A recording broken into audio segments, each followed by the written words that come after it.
Welcome to Collecting Chaos and another video. This time I'm going to talk about some different artists and writers that I think are a little underappreciated in the comic book world. And I'm going to start out with Russ Manning. And of course Russ Manning pretty much created Robot Fighter. And let's open this up and take a look at a little bit of his art. I think it's wonderful. I really like it. I like his style. I like the way he does things. And I think he's underrated. Back in the early 70s, people loved Russ Manning's art. But nowadays, it's all about the new artist. It's all about the hot kids from the 70s, or from the 90s, and then the 2000s, and people tend to forget the older artists that, as you can see, the centerfold's loose, but I'm not too worried about that right now. And people tend to forget that they had to learn from somewhere, and they probably learned by looking at artists like Russ Manning. Let me show you another book that he did. 77 Sunset Strip. He did the artwork in this one, and this is the first issue, but he did, I think there were 3 of them, and he did the art in all of them, and you can pretty much tell it's the same artist. Nice clean lines, faces that are somewhat unique to each character.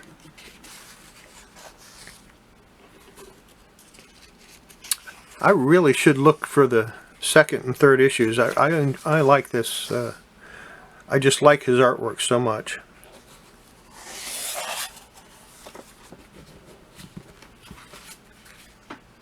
Next, I'm going to go to Frank Springer, another, as I consider it, unsung hero of the art world for comics. This is an example of his work, Secret Six #1. He did the first 7 issues. Well, he did these 7 issues. There were only 7 of them. And I like his style. I like the way he does his layouts. And you see layouts similar to this later on. But they were kind of unique when he started doing it. Nobody else was doing this kind of thing. And he, again, different faces for each character. They're not cookie cutter, and I just like his art also. Again, a little bit on the underrated side, in my opinion. Next, we're going to look at this old Rip Hunter Time Master here, and the artwork for this particular issue was done by Ron Ely.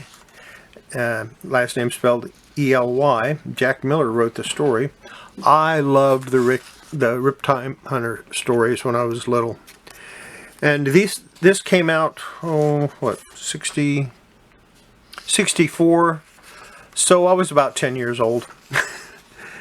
And I tried never to miss an issue of this. Now, if you were offended by this first story's artwork, I'm sorry.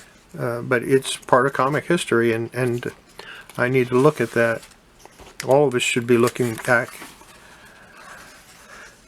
to see where people came from, to see how they got their ideas and where they got their artwork from. Everybody talks about Jack Kirby and Steve Ditko, and yeah, they were great, and Gil Kane is great. Gene Colan was great. But there are other artists from that same time frame that pretty much go by the wayside. People don't realize just exactly how much they did. And the next, the one that I can talk about all the time as being an underrated artist especially for the 60s, was Wally Wood. And Wally Wood created Mars Patrol, Total War. And if his artwork looks familiar and you're a Daredevil collector, there's a reason for that. He did some of the early Daredevil issues. He also inked a lot of Jack Kirby's artwork in the 60s. So he's just, not only did he work on that, he did the first four. If my memory is right, he did the first four Doctor Doom stories in Astonishing Tales also. Wally Wood, definitely underrated artist in my opinion. Next we have, hey, look at that. It's an old Lois Lane. Actually, it's showcase number 10. The second Silver Age Lois Lane comic. So not only is it the second Lois Lane comic in the Silver Age, it's the second Lois Lane comic, period. Number 1 was the third. And Lois Lane was the first character out of Showcase to get her own title. And this artwork was done by Wayne Boring. And if you had told me in the late or early 70s, late 60s that I would be talking about Wayne Boring as being a great artist, I would have told you were a liar. But he really was. I mean, he defined what Superman would look like for 40 years, because Curt Swan basically drew Superman the same way Wayne Boring did. Curt Swan's one of my favorite all-time artists, but I didn't include him in this. It's just, you can tell he's very distinctive. And these stories are kind of neat and definitely worth checking out. Check out his artwork. If you can get a reprint of it, do so. It's worth it. If you can get the original, that's even better. But the original is like 4 figures now. I'm not sure what this one is worth. I haven't graded it yet. I will be doing that very soon. And I might show it to you again after it is graded.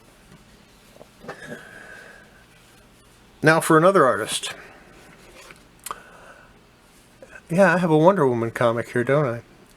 It's because Ross Andru did the artwork in Wonder Woman for a long, long time. From 1958 to 1967, Ross Andru drew Wonder Woman. And he took lessons from other artists.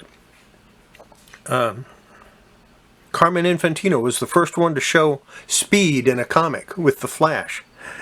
And if you look on this panel right here, it shows Wonder Woman changing very quickly, and it shows speed.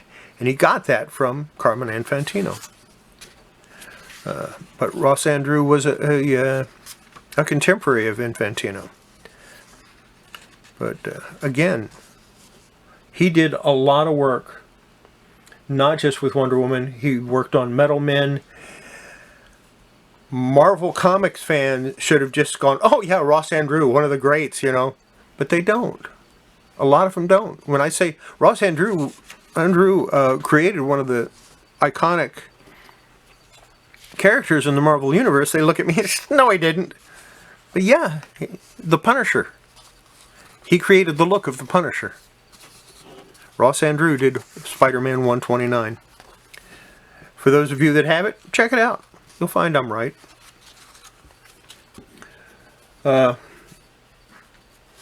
This one has a spine roll that drives me crazy. I really probably will fix it one day. I'm just going to leave it open for a little while because I'm going to talk about someone else. And the next person I talk about isn't an artist. Robert Kanigher. DC's equivalent to Stan Lee. No question about it. An incredible writer. And in the 40s he wrote All-American Comics. He wrote the Justice Society stories in All-Star Comics. He edited Wonder Woman starting with issue 17. And when William Marston died, he took over writing that comic right up until 1967. So he wrote Wonder Woman for 20 years. He wrote the first story to include Black Canary. He had a Rose and Thorn and a Harlequin back in the 40s. I don't think it's the same Rose and Thorn that we had later on. If we flash forward to 1956, his iconic story of Barry Allen appeared in Showcase number 4 and kicked off the Silver Age. Him and Carmine Infantino were directly responsible for the Silver Age. And when he teamed up with Ross Andru, he reinvented Wonder Woman. He created Gunner and the Sarge, Sergeant Rock, Suicide Squad with Ross Andru.